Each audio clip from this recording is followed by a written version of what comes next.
Hi, I'm Donna Jordan from Jordan Fabrics. Today we're going to make a carpenter's wheel quilt. I've actually made the carpenter's wheel in a video before, but it only made a small wall hanging size. And ever since we've had tons of requests, how do we make it bigger? So I've worked out a pattern here, and this will allow us to make a full-size quilt. Now because this is my pattern, it will be free. This isn't the finished version, but by the time the video's done, I'll have it all written up nicely so you can read it. And you just click the link right below this video that says free pattern. So a carpenter's wheel is made up of diamonds, and they're kind of angled all around here. And we're going to be making this in quadrants. We're going to make one quadrant at a time and then spin it around to get the finished quilt. So I've printed off this little sketch here, and I've put letters on each color. You don't have to worry about remembering what goes where, but basically we're going to need 6 different fabrics. We're going to need a ½ yard each of 6 different fabrics. Those are the ones I'm going to use. And then we're going to need about 2½ yards of our background. Now I'm using dark, jewel-toned, almost solid batiks here. But this pattern would look good in a rainbow of colors or all in one color. You could do different shades of blue. You don't have to use solids. You could use prints. It looks good in almost any combination. You just want to make sure that whatever colors you're using here, that you've got a good contrast between these and your background.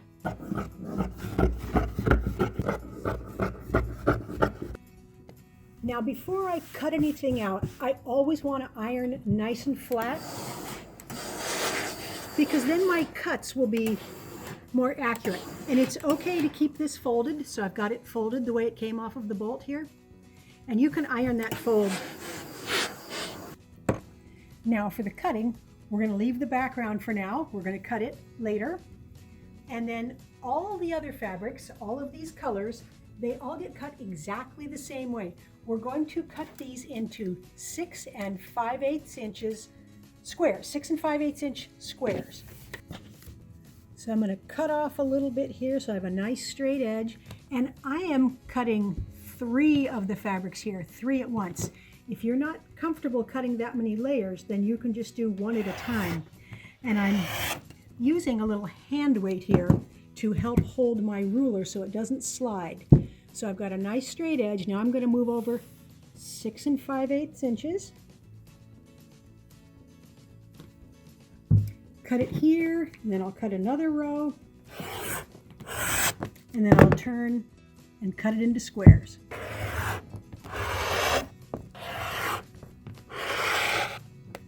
So you're going to get 2 of these strips that are 6 5/8 inches from each of these, but we've got a fairly nice big scrap left over here, so I'm going to go ahead and cut a 2½ inch wide strip here.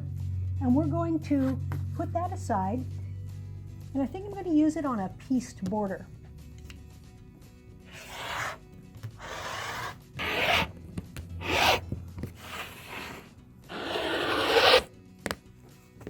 All those squares are now cut, and we can move on to the background. Now the background is going to get cut into squares, but we're going to have 2 different sizes of squares.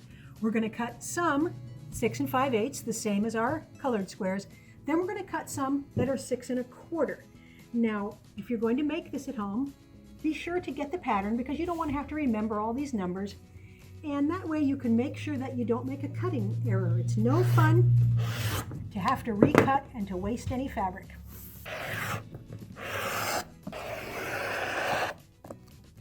Now I've gone ahead and cut both sizes of the squares of our background. And these smaller ones we're going to set aside. And we're going to work with these bigger ones, which are exactly the same size as our colorful squares. Now we're going to want to label each of the fabrics with a letter, just like we've got on this layout diagram here. So I went ahead and took a little scrap of each fabric, and I put a sticker on it, and I've got 6 fabrics, so I've got A through F. And it doesn't really matter which fabric is where, unless you want a certain fabric here. This is going to end up in the center of the quilt. that's going to make a star right in the middle. So if you have certain fabrics you want in the star, those would be your E and your F. Now we're going to make half square triangles with these colored squares and the backgrounds, but we're going to need different quantities of each of them. So this is my version of the pattern. This is not the finished version, but it will tell you how many you need of each combination. So for instance, with A, we're going to need 6 of the A blocks and 6 background. Same with the B, 4 of the C, and so on. So I'm going to start with the A's and the backgrounds. And before we head to the machine, we need to mark the back side of all of these background squares. So I like to get my plastic ruler and a sharp pencil and make a very light line right along the diagonal.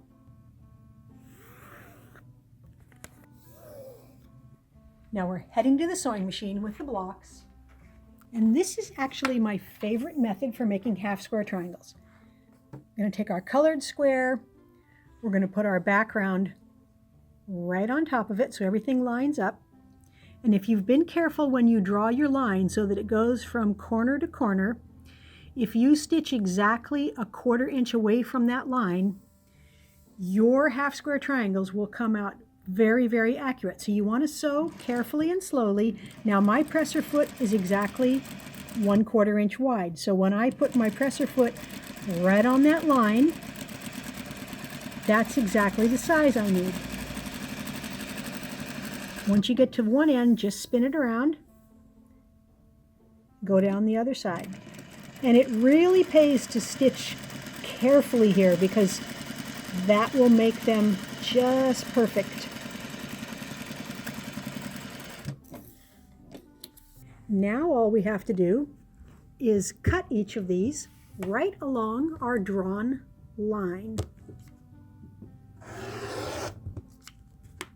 Then we'll take them to the ironing board, and I like to put the light fabric down. And then I'm going to peel this open, and I'm kind of holding this bottom in place so that I don't get a curve either direction in my seam here. Then get your iron, dry first and then a little steam. Now we've got these 2 little things sticking off the edge of the block here. These are just the seam allowance, and we call them dog ears. And I'm going to trim those off with some scissors. I'm just trimming it so that it's even with the edge of the block. We'll do that one, and then we'll do that one. And that makes the block nice and neat, and it also reduces extra bulk when we sew these blocks to other blocks. Those are all done. We've got some nice half square triangle blocks there. Now we're going to move on to the bee color. So I'm going to take 6 of the bees and 6 backgrounds, and I'm going to make half square triangles with those. And then I'm just going to go on down the list and make the rest of the half square triangles with the colors and the backgrounds. Once you've got all of those done, you will have used up all of your background squares. But you'll notice that you have some of these colorful ones left over. And that's because we need to make some half square triangles that have 2 different colors. So we need to make some AB half square triangles. So we're going to take 2 squares of A and 2 squares of B. And we're going to put those together and make half square triangles.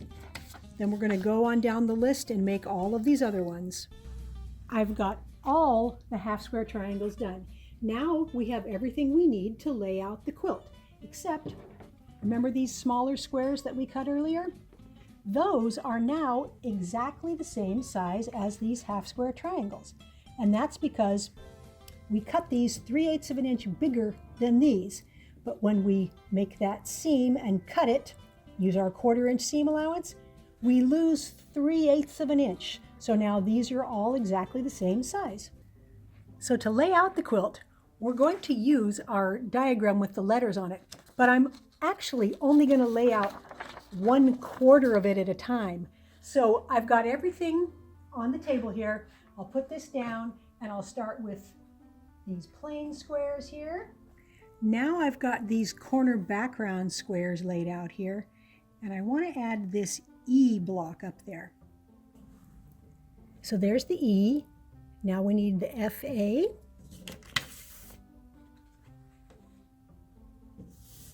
and the BC, and then the D.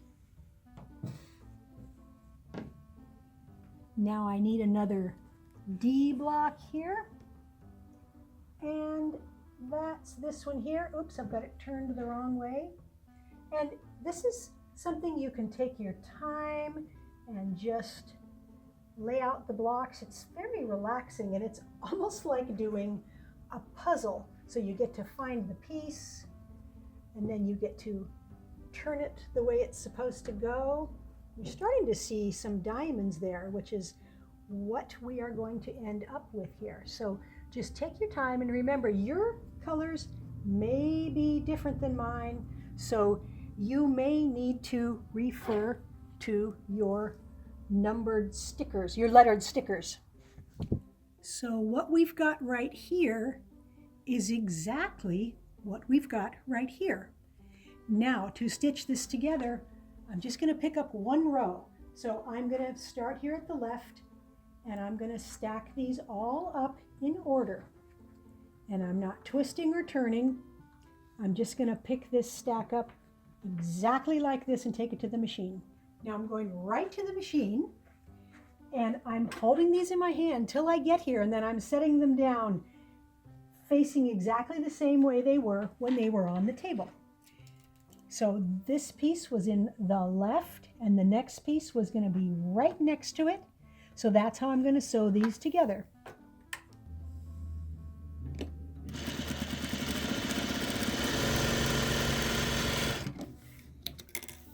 Now we're going to open this up, slide it over a little, take the next piece without spinning it.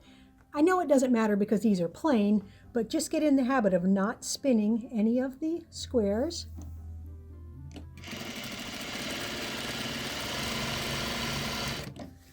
And again, slide over, open up, take your next block. It's going to go right here, right sides together, and just keep adding blocks till you have the whole row done.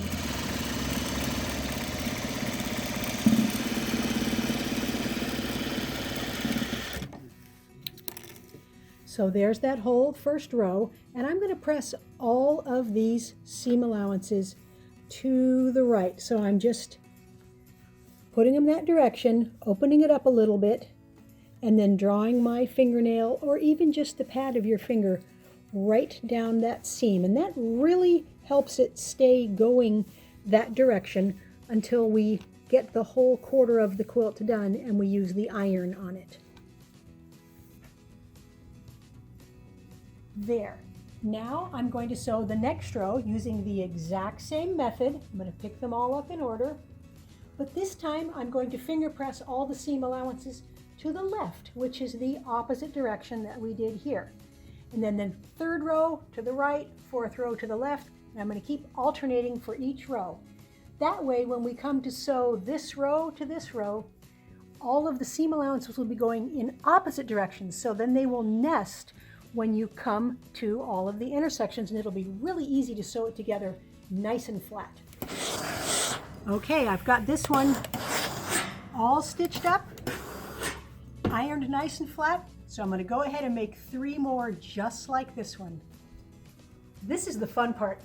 When you get all of these 4 made, we get to spin them and lay them out on the table here. Let's see, that's going to go up there. This one's going to go here. Then we'll spin this one around here. The last one's going to go here. Now we can see that star in the middle. And all I have to do now is sew these 4 sections together, put some borders onto it, get it onto the quilting machine. I've got the top all done and it's loaded up on the machine. Really happy with how it turned out, but I'm a little worried about my thread colors. I'm going to have to make a decision here on what color to quilt this in. And since we've got really deep jewel tones and this light background, the thread is going to show somewhere.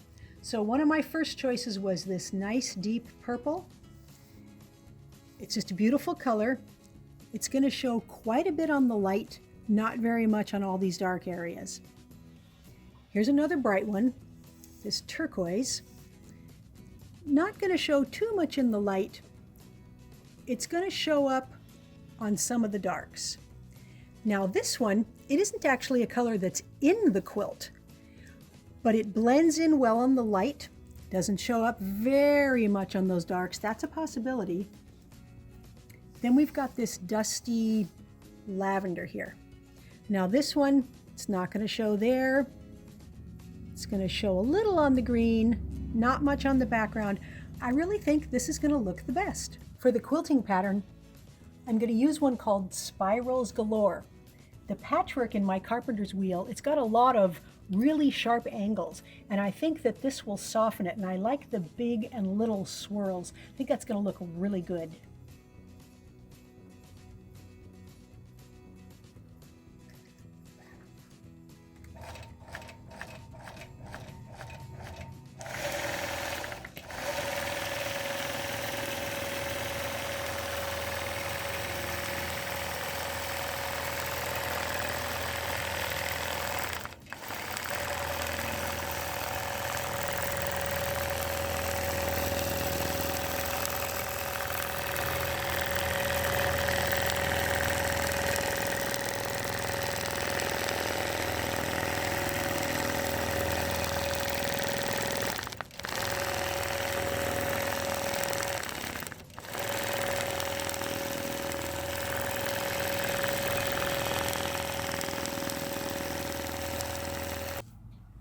I've got the big carpenter star all finished. I'm really happy with how it turned out. The fabrics are nice and bold, and you can really see that big wheel around the edge there. Now the quilting looks just great. The thread doesn't show in these dark areas at all. It shows just a teeny bit, and you can see it in the light areas, but I really like the way that it looks. Now on the back side, I used a print that is kind of this burgundy color. It's a batik, it's got a lot going on, and I like having something different, completely different on the back side. Still looks good with the top, but it gives me two different looks. Now this quilt came out about 76 by 82, so it's almost a full-size quilt, and you could certainly add more borders to get it even bigger. Now you see this pieced border on the bottom and the top here. It's a diamond border, and this is made from those extra strips that we cut, that we set aside way at the beginning of the video. Now I'll include instructions in the pattern on how to do this, but our next video is going to be all about borders, how to add 3 or 4 different kinds of fancy pieced borders to your quilts. So if you want to see this border included in that video, just leave a comment below and let me know, and I'll be sure to include that. Thanks for watching our tutorial today on how to make the carpenter's wheel. We hope you enjoyed it. Now, at the end of every video, we always do a giveaway. So today's giveaway, this is a really cute, fun quilt to make called All Wrapped Up. And it's got a dachshund. You've got the top of him up here. Then you got the bottom half down there. We've had so many customers watch this video and then make their own quilt like this and send us pictures. We have just hundreds of them. But today, you can win this one. It's got batiks on the top. It's got a cafe facet on the back. It's just the happiest quilt ever. So it's very easy to enter the giveaway. All you do is put in your name and your email address, and it's that first link right below the video. And remember, if you win, we can send this anywhere in the world, so good luck. Now, if you like our videos and you want to support us, the best thing you can do is subscribe to our YouTube channel. That would really help us out. Happy quilting!